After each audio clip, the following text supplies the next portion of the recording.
अस्सलाम वालेकुम dear friends, उम्मीद करता हूँ आप सब खैरियत से होंगे। आज हम बात करने जा रहे हैं खुश अखलाक़ी के ऊपर। और ये इतनी बड़ी इंसानी क्वालिटी है कि इसको अपनाना हम सब के लिए एक किस्म का फ़र्ज़ है।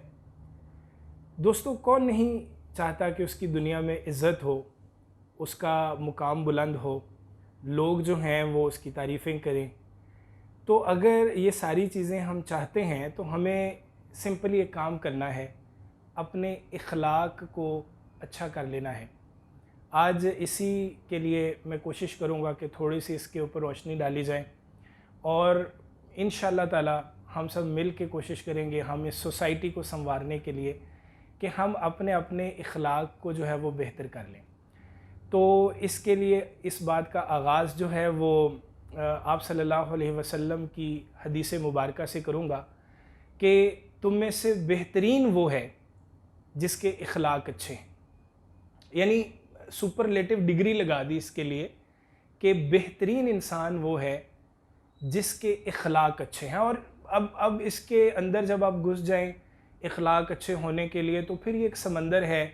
हमें हर एंगल से अपने इखलाक को बेहतर करने की ज़रूरत है। ये भी इसके साथ रिलेट हो जाएगा कि तुम में से बेहतर वो है जिसके हाथ से और उसकी ज़ुबान से दूसरे मुसलमान और दूसरे लोग महफूज रहें।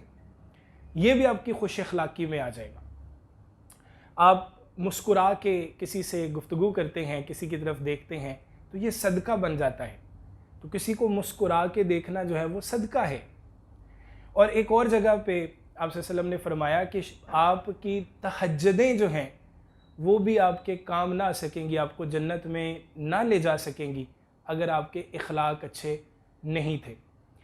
तो इससे हमें तरगीब मिल रही है कि हमने अपने इखलाक को जितना हो सके बेहतर करना है। मुस्कुराहट जो है वो चेहरे पर ले आनी है, मुस्कुराहट पहन लेनी है। आप सल्लल्लाहु अलैहि वसल्लम की ज़ात अक़दस हमारे लिए इसमें कोई शक की बात नहीं है कि सबसे बड़ा नमूना है, सबसे बड़ा रोल मॉडल है। और जब हम कर्टेसी पे आएंगे, इखलाक पे आएंगे, तो फिर आप सल्लम से बढ़कर कोई है ही नहीं। होंगे बहुत सारे लोग होंगे जिनके इखलाक अच्छे होंगे, लेकिन हमारे नबी सल्लल्लाहु अलैहि वसल्लम का इखलाक सबसे बुलंद था। एक और छोटी सी मिसाल मैं आपके सामने रखना चाहता हूँ कि जब हम जन्नत में इंशाअल्लाह जाएंगे, अल्लाह से दुआ है हम सब को अल्लाह ताला जन्नतुल फिरदौस में जगह अता फरमाए। तो हम जब जन्नत में जाएंगे तो हर जन्नती को बेशुमार इनामात मिलेंगे, लेकिन 4 इनामात ऐसे हैं जिसकी कोई मिसाल नहीं है, जिसका कोई जवाब नहीं है।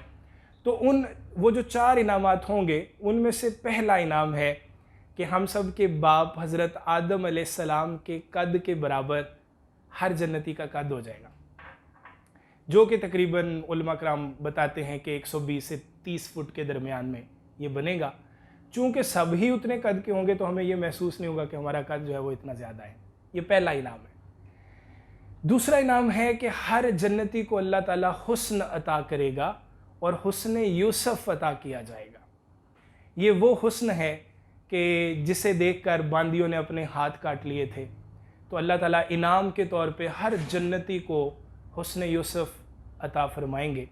और जनाब, यहाँ दुनिया में हम कहते हैं कि तू खूबसूरत है, वो खूबसूरत नहीं है, इसका रंग गोरा है, उसका काला है। तो अल्लाह ताला ने ये सारी परेशानी ख़त्म कर देनी है जन्नत में। हर जन्नती का हुस्न हज़रत यूसुफ अलैहिस्सलाम के हुस्न के बराबर। और फिर हमारे यहाँ अब दुनिया में आवाज़ को बड़ा देखा जाता है, आवाज़ की बड़ी कदर की जाती है। तो अल्लाह ताला हर जन्नती की आवाज़ को हज़रत दाऊद अलैहिस्सलाम की आवाज़ के बराबर कर देंगे। अल्लाह ताला ने हर नबी को कोई ना कोई बड़ी सिफ़त दी होती है। तो हज़रत दाऊद अलैहिस्सलाम को अल्लाह ताला ने आवाज़ का तोहफ़ा दिया था, और जब वो लाहने दाऊदी पढ़ा करते थे तो पहाड़ तक झूमने लगते थे और फरिश्ते उतर आते थे आपकी आवाज़ सुनने के लिए। ये 3 इनामात हो गए। अब चौथा इनाम है, इन सब से बढ़कर अल्लाह ताला ने अपने महबूब की सबसे बड़ी सिफ़त हर जन्नती को दे देनी है। यानी हमारे आका सल्लल्लाहु अलैहि वसल्लम के इखलाक हसना के बराबर हर जन्नती को इखलाक मिल जाएगा। यानी अल्लाह ताला को ये इतनी चीज़ पसंद है कि अपने महबूब की तो अल्लाह को हर अदा पसंद है, लेकिन वो अदा जो अल्लाह को शायद बहुत ज़्यादा पसंद है वो है इखलाक हसना। तो इससे हमें फिर से तरगीब मिली कि हमें अपने इखलाक को कितना ऊपर ले जाने की ज़रूरत है। और अब हम ज़रा सोसाइटी पे थोड़ी सी अगर हम नज़र डालें तो यकीन जाने कि दिल टूट सा जाता है। जब मैं अपने मुल्क को देखता हूँ तो दिल टूट जाता है। सड़कों पे निकलें, एक अजीब सी बेहंगम सी ट्रैफिक है और उसमें हम बिल्कुल ख्याल नहीं करते, रूल्स एंड रेगुलेशंस को नहीं देखते। और चलें, इस पे तो एक अलग से बात करने की ज़रूरत है। मैं सिर्फ इतना कहूँगा कि अगर कोई एक इंसान गलती कर लेता है, टू एयर इज़ ह्यूमन, इंसान ख़ता का पुतला है, हम सबसे गलतियाँ होती हैं, तो ना तो वो अपनी गलती पे नादिम होता है, शर्मिंदा होता है, ना उसके लिए वो माफ़ी का तलबगार होता है। और अगर कोई इस एंड से माफ़ी मांग लेता है तो दूसरा माफ़ करने के लिए तैयार नहीं है। और बात बात पे हमारी ज़ुबान पर गाली आ जाती है। ये गाली देना कितना बड़ा गुनाह है और कितनी बड़ी अल्लाह ताला की नाराज़गी है, इस पे भी हमें डेफिनेटली सोचने की ज़रूरत है। तो यार, हमारी जो ये फीलिंग्स हैं, ये जो चीज़ें हैं, ये इंतहाई नेगेटिव हैं कि हम अपनी गलती तस्लीम ना करें, हम दूसरों से माफ़ी ना मांगें, और फिर अगर माफ़ी मांग ली जाए तो दूसरे आपको माफ़ करने के लिए तैयार ना हो। तो ऐसे काम नहीं चलेगा। काम चलेगा खुश अखलाकी से। मैंने अभी कहा था कि अपने चेहरे पे मुस्कुराहट ले आइए। और माफ़ करना कितना कितना आला दर्जे की सिफत है। अल्लाह ताला खुद माफ़ करता है और माफ़ करने को पसंद करता है। तो हमें वो माफ़ करना जो है वो सीखना है। और ये मुस्कुराहट, ये तो क्या बात है। और जो खुश अखलाकी, मैं आपको बताता चलूँ कि खुश अखलाकी एक ऐसी चाबी है जिससे हर ताला खुल जाता है। हर बंद ताला, पुराने से पुराना ताला भी, मतलब ये कि बड़े बड़े जंग आलूद रिश्ते जो हैं वो भी ठीक हो जाते हैं जब आप खुश अखलाकी अपनाना शुरू कर देते हैं। आपसे सल्लम की ज़िंदगी से हम कितनी मिसालें जो हैं वो इकट्ठी कर सकते हैं, बल्कि आपकी पूरी ज़िंदगी खुश अखलाकी का नमूना थी कि कितने लोगों ने आपके सिर्फ हुस्ने इखलाक से मुतासर होकर इस्लाम कबूल किया। फिर आपके बाद सहाबा कराम रज़ी अल्लाह तआला अन्हुम के हुस्ने इखलाक को देखते हुए जो है वो कई लोगों ने इस्लाम कबूल किया। तो हम बचपन से कितने वाक़यात सुनते आ रहे हैं। बुढ़िया कूड़ा फेंकती थी आपसे सल्लम के ऊपर, आप खामोशी से चले जाते थे। फिर जनाब एक दिन कूड़ा नहीं फेंका तो आपसे सल्लम उसकी खबर लेने के लिए चले गए। बुढ़िया डरी हुई, सहमी हुई कि आज तो मैं फंस गई। तो आपसे सल्लम ने खुश अखलाकी से उसकी तीमारदारी की, उसको पानी पिलाया, उसका हाल पूछा। तो ये वो है, हमारे नबी तो वो हैं कि जिनको पत्थर भी पड़े तो आपने उनके लिए बद्दुआ नहीं की। हमें याद है कि वादी ताइफ में जो है आपसे सल्लम पर पत्थर बरसाए गए, आपके जूते मुबारक जो हैं वो खून से रंगीन हुए और फरिश्ते आ गए।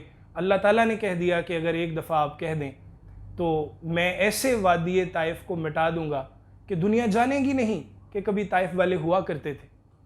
तो आपसे सल्लम ने जब हाथ उठाए तो खुश अखलाकी का ऐसा नमूना पेश किया कि शायद इंसानी तारीख़ में नहीं मिलेगा। आपसे सल्लम ने कहा कि मैं तो इनकी हिदायत के लिए दुआ करता हूँ, मैं इनके अजाब के लिए दुआ नहीं करता। हो सकता है इन्हीं में से कभी कोई जो है तुम्हारा आपका नाम लेने वाला निकल आए। ये खुश अखलाकी है। और ये खुश अखलाकी है कि जब फ़तह मक्का हुआ और बदतरीन दुश्मन सामने बैठे हुए हैं तो आप सल्लल्लाहु अलैहि वसल्लम ने हुस्न अखलाक का नमूना पेश किया। और वो अल्लाह की जो सिफ़त है माफ़ करना, उसको अल्लाह ताला ने आप सल्लल्लाहु अलैहि वसल्लम ने अपनाया। जब बदतरीन दुश्मन सामने बैठ के ये एक्सपेक्ट कर रहे थे कि आप सल्लल्लाहु अलैहि वसल्लम ने पता नहीं अब क्या कर देना है हमारे साथ, लेकिन जब ये मुबारक लब खुले तो ऐसी बातें निकली कि सुनने वाले दंग रह गए। और इंसानी तारीख़ में इनकी भी मिसाल नहीं मिलती। आप सल्लल्लाहु अलैहि वसल्लम ने कहा जाओ मैंने माफ़ किया। ये इखलाक था।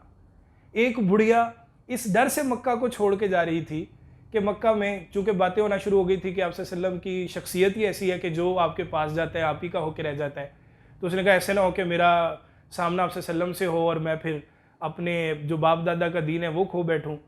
तो वो गठड़ी जो पकड़ी हुई थी आपसे सल्लम से कहीं इत्तफाकन जो है वो मुलाकात हो गई। आपसे सल्लम ने वो गठड़ी पकड़ कर खुद पकड़ ली और बुढ़िया को मक्का से बाहर छोड़ने चले। रास्ते में पूछ लिया कि क्यों जा रही हो, तो उसने माजरा बयान कर दिया। तो आखिर में आपसे सल्लम ने जब बताया कि मैं ही मोहम्मद सल्लल्लाहु अलैहि वसल्लम हूँ, तो बुढ़िया इतना मुतासर हुई आपके इखलाक से कि उसने कहा अगर आप मोहम्मद हैं सल्लल्लाहु अलैहि वसल्लम तो फिर मैं इस्लाम कबूल करती हूँ। तो हमें तो आप सल्लम की ज़िंदगी से, सहाबा कराम की ज़िंदगियों से ही इतनी मिसालें मिल जाएंगी कि हमें और कहीं जाने की ज़रूरत नहीं है। तो खुश इखलाक बनना है हमने, आज से तहैया कर लें। ये तो बहुत बड़ा टॉपिक है, मैं जितना भी बोलता जाऊँ कम है, लेकिन वक्त की भी किल्लत है।